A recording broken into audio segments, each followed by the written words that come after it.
Hello po sa inyong lahat. Isang magandang umaga po sa inyong lahat. Good morning po. Ngayon po ay 3 ng Mayo 2026 anyo at ang oras po ngayon dito sa Los Angeles, California ay alas 7:05 ng umaga. Araw po ngayon ng linggo. Linggo po ngayon ano.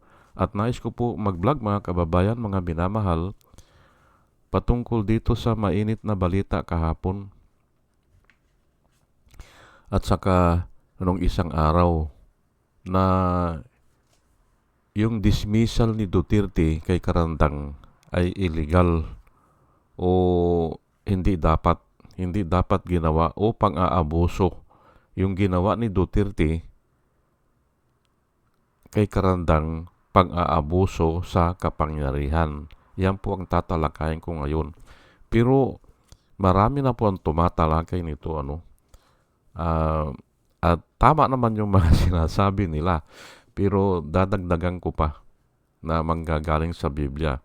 Pero uulit-ulitin ko yung mga sinasabi ng mga tao. Opo. Yung, yung mga vlogger na nagkokomento sila dyan. Illegal dahil hindi dumaan sa proseso. Opo. Hindi dumaan sa hudikatura. Pero hindi rin siya pwede doon kasi impeachable officials po Kaya dapat i-impeach siya. Yun ang magtatanggal lang sa kanya. Pero pinakialaman ni Duterte,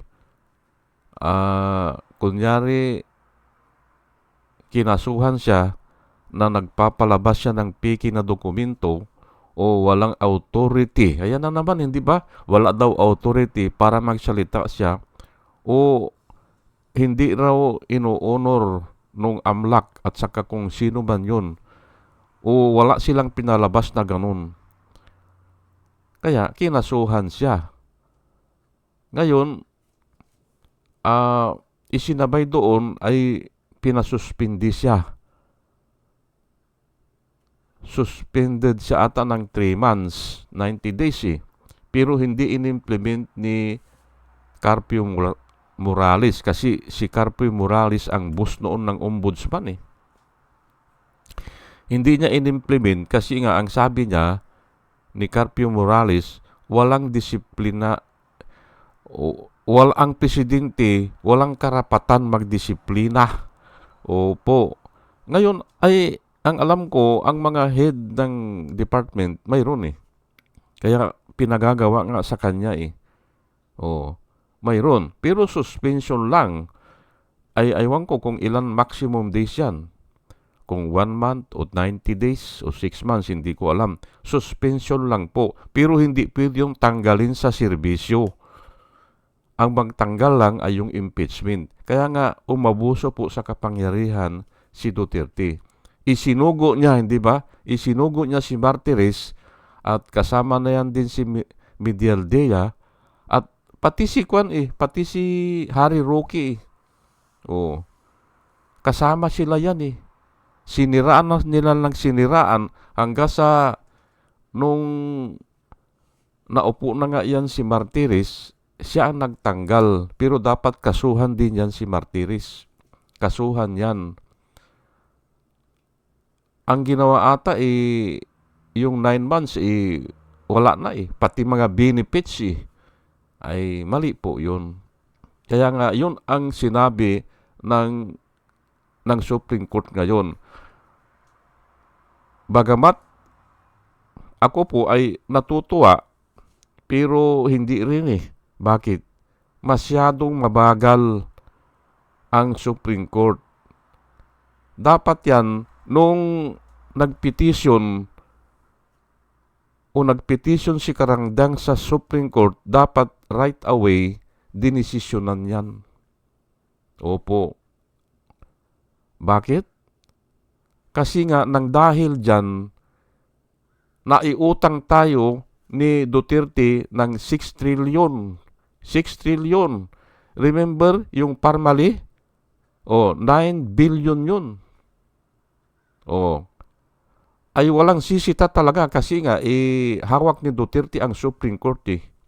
Iyan po ang nakikita ko dyan. Bagamat tama ang desisyon nila ngayon, ay hindi na ako believe dyan. Bakit? Dapat noon pa, para ang mga taong bayan hindi na babayad ng utang. Kasi inutang tayo eh. Pero kung noon pa, sinabihan na mali ang ginagawa mo Duterte, wala kang disciplinary action o karapatan para disiplinahin ang ombudsman. Ang ombudsman po kasi ay kanyan eh. Sa ibang bansa po na kung saan doon nang galing yan, ikikwento ko lang po sa inyo kasi ni-research ko po yan eh. Ang ombudsman po sa ibang bansa, ang tawag dyan, champion of the people or protector of the people. Yan po or representative of the people. Dati kasi yan, sa ibang bansa, binubuto yan eh. Binubuto. At kung sino talaga yung tao na kilala nila na hindi nababayaran, yun ang ibinubuto nila dyan. Aywan ko lang ngayon kung hanggang ngayon ay ibinubuto sa Sweden o sa Switzerland. Dyan po nanggaling yan eh. 300 years ago. At wala nang korupsyon doon. Halos wala na magnanakaw. Kasi nga, mayroon silang ombudsman na nagpapangsyon. Champion of the people ang tawag yung ang trabaho niyan, ang trabaho na nung una kasi nasa House of Representative yan eh, doon sa kanila. Pero ngayon, tinanggal na nila ay mayroon ng sariling tinawag na nila na special prosecutor. Ang special prosecutor po, kailangan matapang.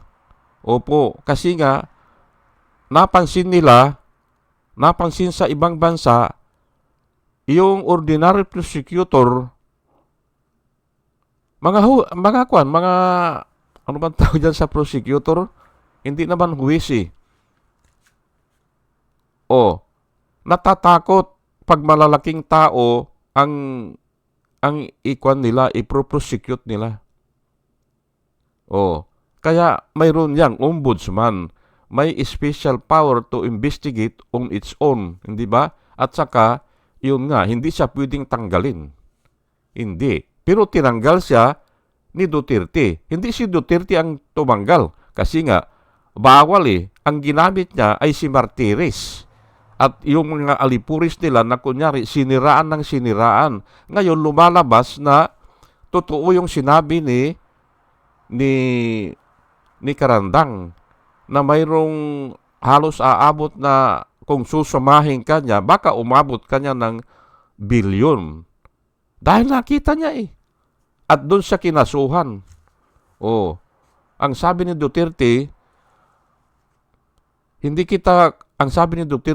kita binabalaan o hindi kita binabantaan o tinatakot. Pero pag may mangyari, sabi niya sa Pilipinas, sabi niya humanda ka na. Ganun hindi ba? Humanda ka na, Karandang, kung may mangyari sa Pilipinas. Ganun po Mga propaganda lang po yan. Mga pasabog na wala namang kwenta yun Hindi mo naman siya pwedeng idemanda kasi kung may mangyari nga Hindi ba? Na masama sa Pilipinas. Dahil nga, siniraan siya sinabi ang katotohanan na mayroong bangko, na mayroong nagdideposito. Probably ay mga drug lord. At kung susumahin yun, sabi ni Karandang, narinig ko sa TV, ay sa YouTube, maaring aabot kanya ng bilyon. Ayun, nagalit na si Duterte. Pero totoo yung sinasabi ng tao, ay natanggal siya, ito ngayon ang ang vindication niya, ano? Ayan po, ano? Ngayon, ang masasabi ko lang dyan, talagang ito si Duterte, hindi talaga sumusunod sa batas ito. O gusto niya siya lang ang masusunod o siya lang ang batas at namana ngayon yan ni Sara Duterte. Pansinin niyo po, hindi ba? Tanungin ko po kayo, mga kababayan, mga minamahal. Tanungin ko po kayo, hindi ba ganyan din ang style ni Sara Duterte? Hindi ba? Walang batas-batas. Ako ang batas, hindi ba? Ay saan ba nanggaling yan? Saan ba nanggaling yan, yung mga tao na ganyan, mga diktador, mga umaastang hari, o sa atin ay walang hari, pero ay sila naghahari-harian eh. Hindi ba? Saan ba nanggaling yan? Ay dito po. At yan ang isishare ko po sa inyo, mga kababayan, mga minamahal. Ito sa Isaiah 14, verse 12 hanggang 17, ay ito po ang nakasulat, How are you fallen from heaven, O Lucifer? Nanggaling pala yan kay Lucifer. Yang kung umasta sila ay with impunity. Walang batas-batas sa kanila eh. Hindi ba? How are you fallen from heaven, O Lucifer, son of the morning? How are you cut down to the ground? You who weaken the nations, for you have said in your heart, for you have said in your heart, wala pong lingid sa Panginoon eh. Nakita ng Panginoon yan. Hindi ba? For you have said in your heart, kahit na hindi niya sinasambit, talastas ng Diyos po yan eh. Kung ano yung nasa kaisipan o ano yung sinasabi niya sa kanyang sarili. Hindi ba? For you have said in your heart, hinighlight ko dyan, 5 po yan na sinabi niya. At yan po ang ginagawa ni Duterte. Ito I will ascend unto heaven. Number 1, Number 2, I will exalt my throne above the stars of God. Number 2. Number 3, I will also sit on the mount of the congregation on the farthest side of the north. Number 4, I will ascend above the heights of the clouds. Number 5, I will be like the Most High. Ayan po, hindi ba? Itong number 5, I will be like the Most High. Anong ibig sabihin yan? Kapantay niya ang Diyos. At yan po ang namana ng mga tao.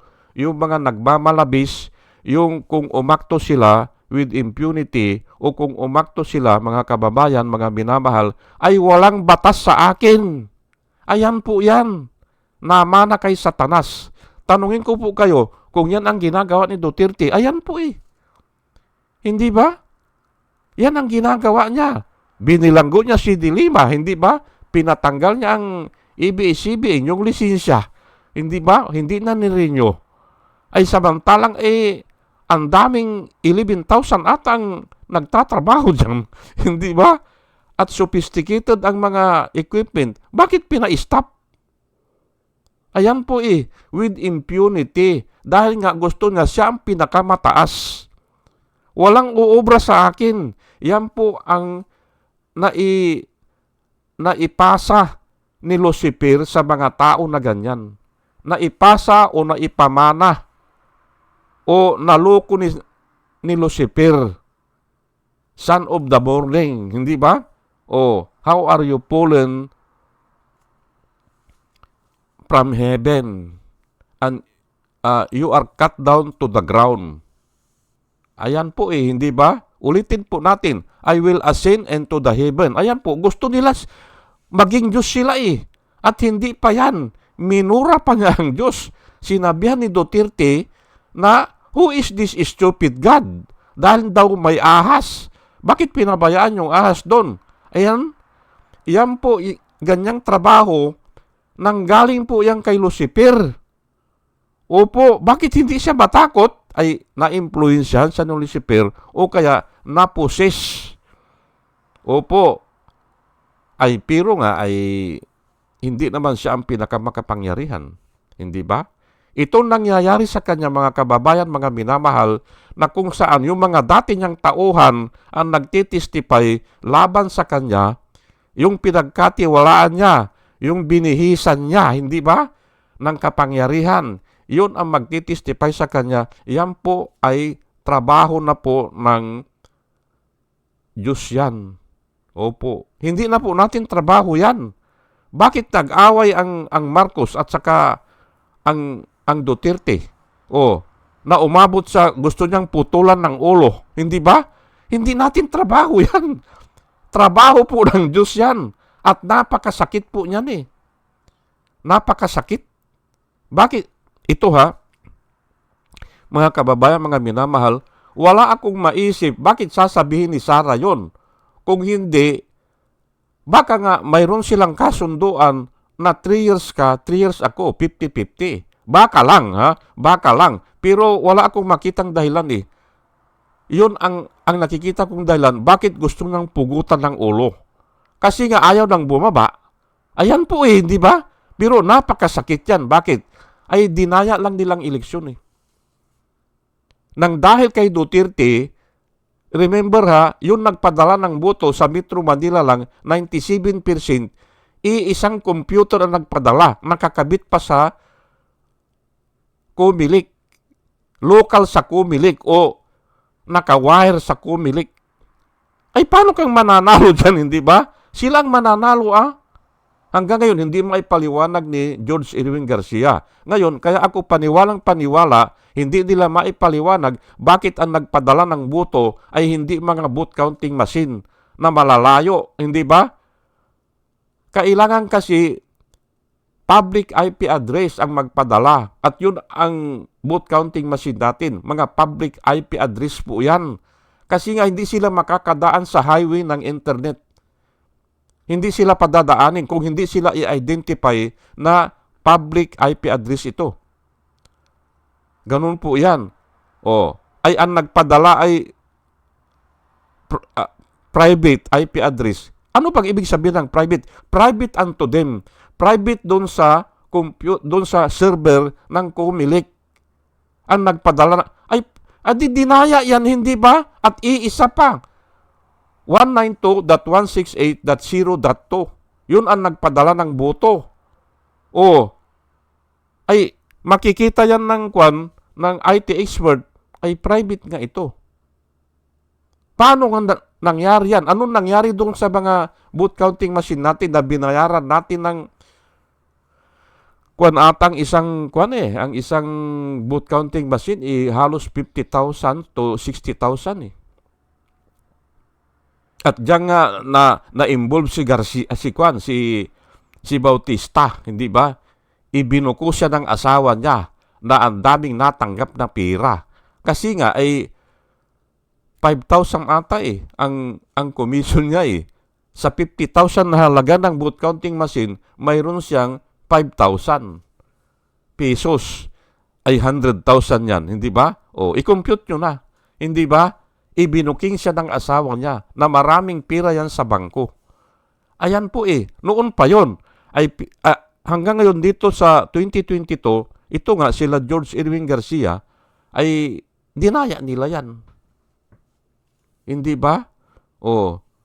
At kaya nga, yan ang dahilan bakit gusto niyang pugutan ng ulo. Hindi ba?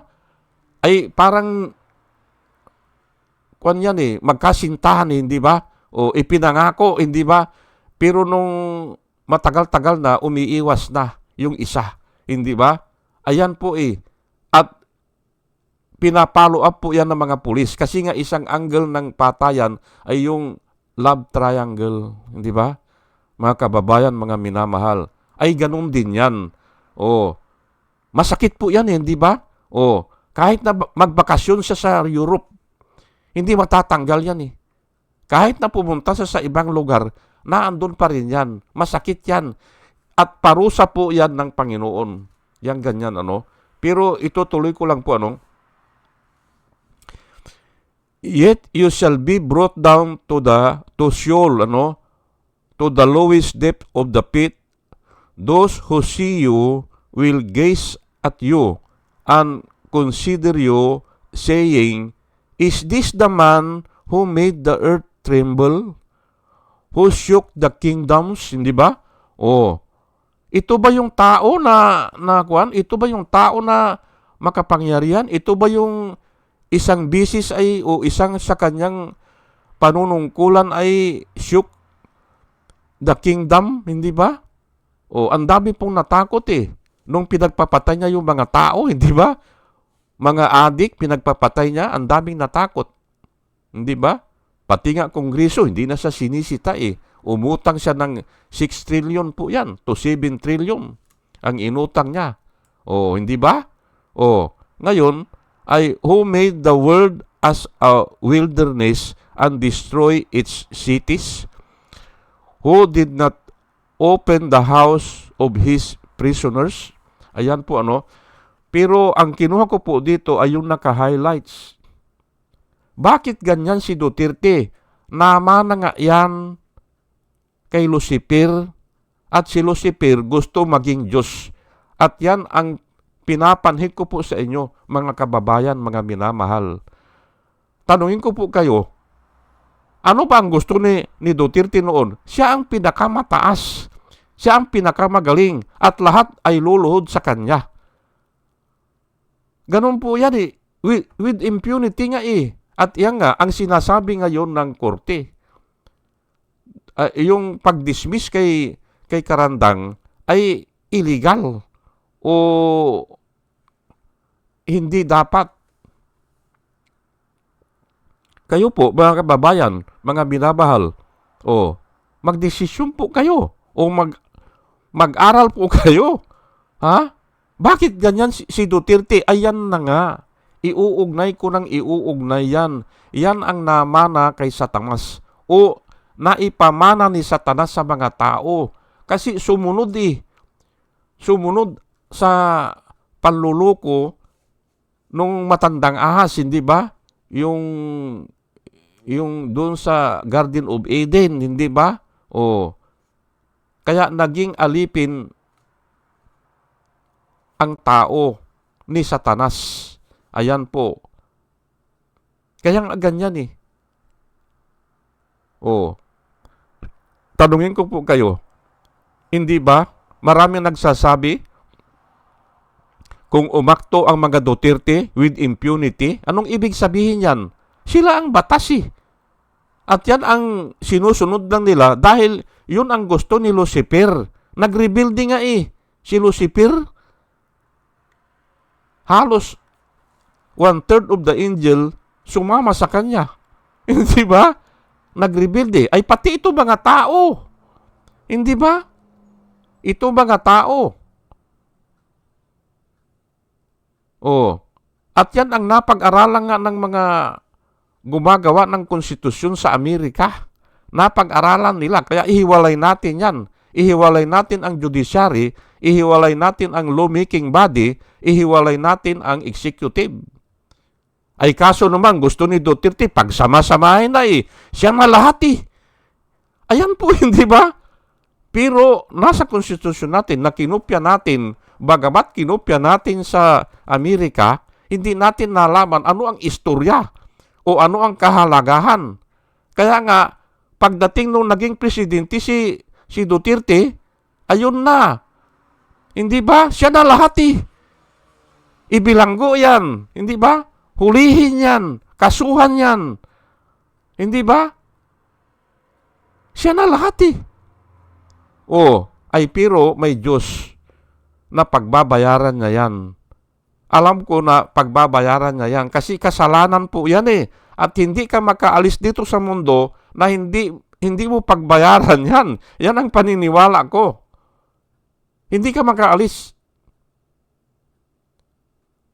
Mga kababayan, mga minamahal, yan po ang nilalakad ko. Kasi yan ang naobserbahan ko po Lalo na ganyan, sinabihan niya na ang Diyos na who is this stupid God? Dapat yung mga kwan doon, yung matataas ang pananampalataya, ay bigla na lang umalis dapat doon. O kaya ay hindi pumalakpak pa yung iba hindi ba? Kaya hindi na ako naniniwala kung ang Iglesia ni Cristo ay papalakpak pa dyan, o si Eddie Villanueva ay papalakpak pa dyan, hindi na ako naniniwala sa kanila. Bakit mo papalakpakan ng ganun? Hindi ba? Who is this stupid God? Gusto niyang palabasin na siya ang pinakamatalino. Hindi ba? Pero alam ko, galing yan kay Kibuloy. At naririnig ko na yan sa mga ibang born again. Naririnig ko na yan. Pero pahapyaw lang o pabiro.